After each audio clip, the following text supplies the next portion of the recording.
सर्वांना नमस्कार. स्वागत आहे आपलं मराठी चातुर्य कथा या यूट्यूब चॅनलवर. व्हिडिओला सुरुवात करण्यापूर्वी आपल्या चॅनलला सबस्क्राईब करा आणि बेल आयकॉनवर प्रेस करा, जेणेकरून सगळ्या नोटिफिकेशन्स वेळोवेळी तुमच्यापर्यंत पोहोचतील. चला तर सुरुवात करूया आपल्या आजच्या एपिसोडला.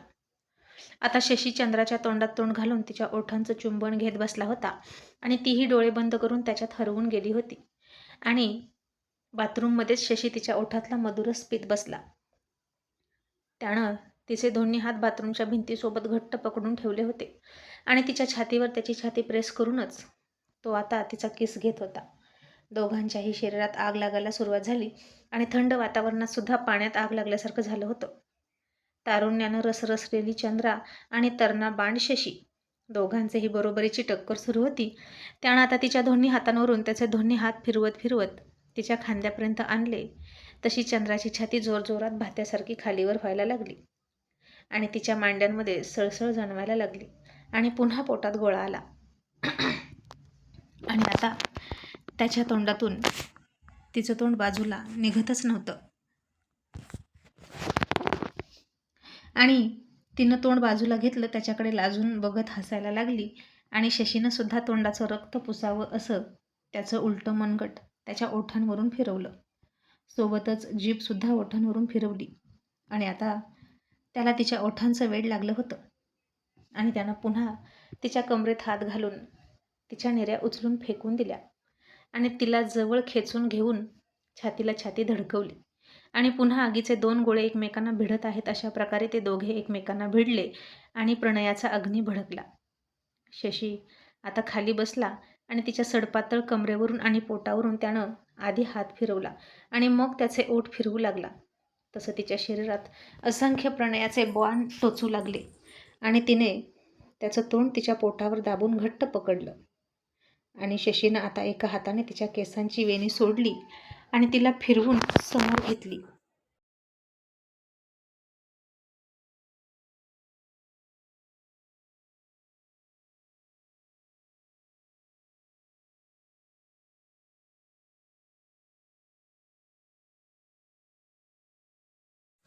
आणि तिला समोर घेऊन तो तिच्या पाठीमागे आला आणि भिजलेल्या चंद्राच्या पाठीवरून तो त्याचे ओठ फिरवू लागला आणि चंद्राला उगीचच सतवायला लागला. आणि आता ती खूप खूप उतावीळ झाली आणि पाठीमागं वळून त्याला मिठी मारूनच उभ्यानेच अंगावर ओढून घ्यायला लागली. मग त्यानं तिला काय पाहिजे ते ओळखलं आणि तिला म्हणाला, तुझं अंग पुस. मग चंद्रा तर आता पूर्ण भिजून गेली आणि कपडे फेडून साडी बदलायला लागली. तशी साडी पुन्हा पाण्यात पडली, साडी भिजली आणि शशी म्हणाला, अगं असं कशाला करतेस, बाहेर जाऊन कपडे बदलायचे, इथे का बदलतेस? चंद्रा म्हणाली, नाही बाबा, मला लाज वाटते, इथून बाहेर कसं जायचं? तो म्हणाला, मी शिकवतो. आणि त्यानं तिच्या शरीराभोवती टॉवेल गुंडाळला आणि तिच्या छातीजवळ गाठ मारली आणि म्हणाला, हे असं असं करायचं आणि बाहेर जायचं आणि तिथे कपडे चेंज करायचे, नाहीतर इथे कपडे ओले होतात. आणि ती म्हणाली, बरं झालं सांगितलं, अरे काल 3 वेळा साडी अशीच भिजली. तो हसून म्हणाला, वेडी कुठली, पण हे सगळं करताना आपल्या रूमचा दरवाजा मात्र लावून घ्यायचा, कळलं का? नाहीतर कोणीतरी घुसेल आतमध्ये आणि तू अशा विचित्र अवस्थेत सापडशील. आणि वेडी चंद्रा म्हणाली, बरं सांगितलं ते, पण मला तर हे सुचलंच नसतं. आणि शशी हसायला लागला. मग दोघेही बाहेर आले आणि साडी घालून चंद्रा म्हणाली, आईकडे कधी जायचं? शशी म्हणाला, चंद्रा, अभिजितसुद्धा मागे लागलाय की मी सुद्धा येतो म्हणून, आणि त्याला घेऊन जाणं जरा रिस्की आहे ग, म्हणून निघता येईना. तुला माहीत आहे ना तिकडे किती धोका आहे. आपण दोघं असताना कसंही पोलिसांच्या तावडीतून सुटून येऊ शकतो, पण अभिजित असेल तर आपण गुंतून पडू. बाबासुद्धा हेच म्हणत आहेत, मग कसं करायचं तू सांग. आणि चंद्रा विचार करायला लागली. मग आता असेच दिवस निघून गेले आणि इलेक्शनचा दिवस होता. मराठी शाळेजवळ बूथ होतं. सरपंच तिथेच बसला होता सकाळपासून खुर्ची टाकून आणि त्याच्या डोक्यावर त्याचा नोकर छत्री धरत होता. दौलत इकडून तिकडून मिरवत होता. रघुसुद्धा उन्हात उभा होता आणि जाणाऱ्या प्रत्येक माणसावर दौलत जरबेची नजर टाकायचा आणि त्याची नजर सांगून जात होती की मत नाही दिलं तर तो काय करू शकतो. मग लोक घाबरून आत जायची आणि बाहेर येऊन त्याला लाचारवाणी तोंड करून रामराम करून निघून जायची. आणि रघुला एकंदरीतच कळत होतं की निकाल काय लागणार आहे. या अडाणी आणि वर्षानुवर्षे गुलामीत जगलेल्या आणि आता तिचीच सवय लागलेल्या लोकांना कितीही सांगा, यांच्यामध्ये बदल होणारच नाही. यांना कितीही जाग करा, जाग येणार नाही. कारण हे अडाणी आहेत. मतीविना गती नाही, गतीविना प्रगती नाही आणि प्रगती नाही म्हणून शूद्र खचले. इतके सगळे अनर्थ हे लोक अडाणी आहेत म्हणून झाले. आणि यांच्या पिढ्यानपिढ्या गेल्या तरी हे सुधारत नाहीत. असंच उपेक्षितासारखं जगण्यात यांचे दिवस गेले. मग त्यांच्यामध्ये 4 महिन्यात बदल होणारच नव्हता. बदल होण्यासाठी सुद्धा तितक्याच पिढ्या जाव्या लागतील आणि तेव्हा कुठे बदल जाणवणार.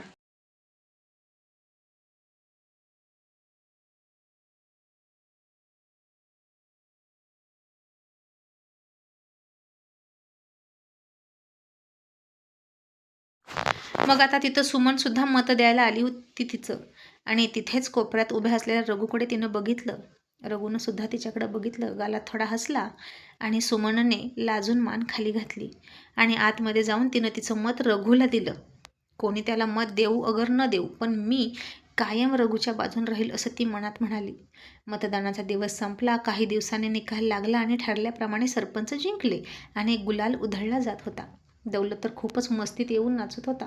उघड्या जीपमधून उभं राहून सरपंचाची मिरवणूक काढली जात होती आणि ती मिरवणूक चौकात आली आणि कस्तुरीनं आता सरपंचाला बघितलं आणि अख्ख्या गाव त्याच्यावर गुलाल उधळत होता आणि तिनं मात्र त्याच्यावर चिखल फेकला आणि रडायला लागली, ओरडायला लागली, माझा जयवंत, माझा जयवंत, त्याला वाचवा, त्याला पोळल, त्याला भाजल, त्याला बाहेर काढा असं म्हणत होती.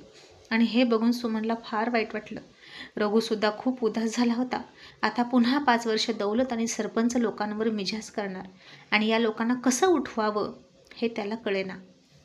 कस्तुरीनं आता सरपंचाच्या अंगावर चिखलफेक केली आणि दौलत गेला तसं त्यानं कस्तुरीच्या कानाखालीच लावली आणि कस्तुरी रडत रडत खाली पडली.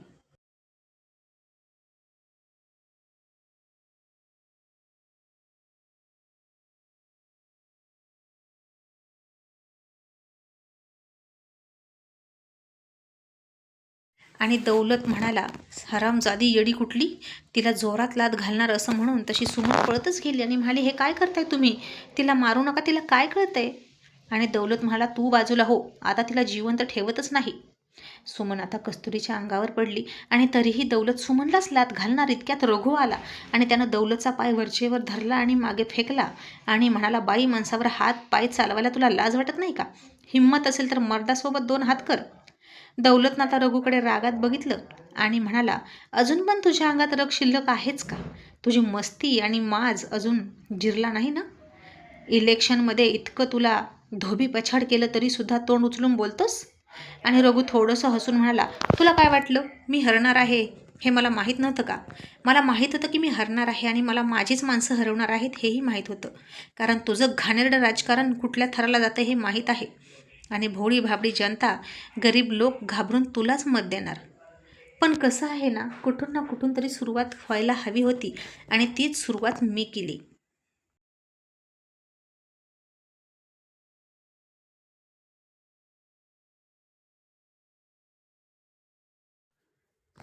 आणि आज 10 लोकांनी मला मतं दिली, उद्या 20 देतील, पुढच्या वेळेला 30 आणि त्याच्या पुढच्या वेळेला 100 देतील आणि असंच एक एक करून माझं मत वाढणार आणि तुझ्या बाजूने कमी होणार.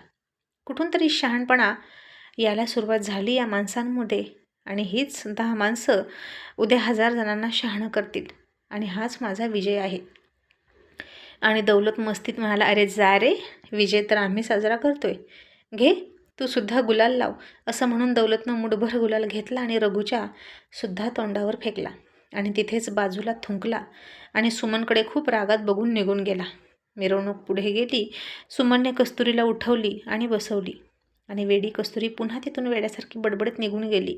सुमनने आता त्या मिरवणुकीकडे रागातच बघितलं आणि रघूच्या अंगावरचा गुलाल ती स्वतः काढायला जाणार इतक्यात रघू मागं सरकला आणि म्हणाला, सुमन स्वतःवर ताबा ठेव आणि आता तो चिडलाय तर सावध राहा. सुमन म्हणाली, आता त्यानं काहीही करू दे, मला फरक पडत नाही. रघू म्हणाला, पण मला फरक पडतो सुमन, आणि जर त्यानं तुला मारलं तर. आणि सुमन म्हणाली, मारलं तर मारू दे, काय करायचं ते अत्याचार तो फक्त माझ्या शरीरावर करेल, माझ्या आत्म्यावर नाही. माझ्या आत्म्यावर आणि मनावर फक्त तुझा अधिकार आहे रघू. आणि रघू असं कुठपर्यंत चालायचं. रघु म्हणाला, मी घाबरत नाही सुमन, मी सुद्धा तुझ्यावर आता प्रेम करतोय. आपण योग्य वेळ बघून इथून निघूया. तोपर्यंत स्वतःची काळजी घे आणि आता जा, मिरवणुकीत सामील हो. आणि सुमन निघून गेली. मग सायंकाळ होत आली होती. रघु अजूनही त्या तळ्याजवळच होता आणि उदासपणे त्या तळ्यामध्ये खडे टाकत होता आणि कोणीतरी पाठीमागून गेलं आणि त्याच्या खांद्यावर हात ठेवला. रघुनं बघितलं तर ती सुमन होती. मग त्यानं तिचा हात पकडला आणि जवळ बसवली आणि म्हणाला, आज लवकर आलीस? वाड्यावर कोणीच नाही वाटतं. सुमन म्हणाली, आता विजयाचा आनंद साजरा करण्यासाठी बाहेरच्या भरपूर बायका आल्यात की, त्याला कशाला बायको लागते, असं म्हणून ती त्याच्या गळ्यात पडली. मग दोघेही थोडा वेळ बसले, गप्पा मारल्या आणि सुमन पुन्हा निघून आली आणि सगळ्यांचा डोळा चुकवून ती तिच्या खोलीत जाणार इतक्यात तिच्या सासूनं तिला अडवलं आणि म्हणाली, थांब, कुठे गेली होतीस? आणि सुमन लगेच म्हणाली, इथल्या सरकारी हॉस्पिटलमध्ये नर्स आहे ना, ती माझी मैत्रीण आहे आणि तिलाच भेटायला गेली होती. हवं तर तुम्ही तिला विचारा. आणि सासू म्हणाली, ठीक आहे. आणि आता हे खरं होतं, ती नर्स सुमनची मैत्रीण होती. मग आता असेच आणखीन काही दिवस गेले आणि ती नर्स दवाखान्यात निघाली होती आणि चौकातच त्यावेळी दौलतनं तिला बघितली आणि तिच्या तारुण्यावर त्याची वकवकीत नजर फिरवत म्हणाला, ओ नर्स बाई, एखादं औषध असेल तर द्या की, लय त्रास होतोय बघा. ती थांबली आणि चांगुलपणानं विचारत म्हणाली, काय त्रास होतोय तुम्हाला? आणि दौलत त्याच्या मित्रांसोबत घाणेरडं हसत म्हणाला, रात्री झोप येत नाही बघा, सारखं तुम्हीच दिसता डोळ्यासमोर, मग तेवढं रात्री औषध घेऊन वाड्यावर या की. तशी नर्स घाबरली आणि तिथून तिची पर्स सांभाळत निघून गेली आणि दौलतनं त्याच्या कानामध्ये हात घातला आणि अत्तराच्या बोळ्याला पिळून तो हात नाकाजवळ आणून त्याचा मन भरून सुगंध घेतला आणि पळणाऱ्या नर्समध्ये त्याला आता जीव वाचवून पळणारी दुबळी हरणी दिसायला लागली आणि तो स्वतःला शिकारीवर निघालेला वाघ समजू लागला आणि हिची शिकार कधी आणि कुठे करावी याचा विचार करायला लागला.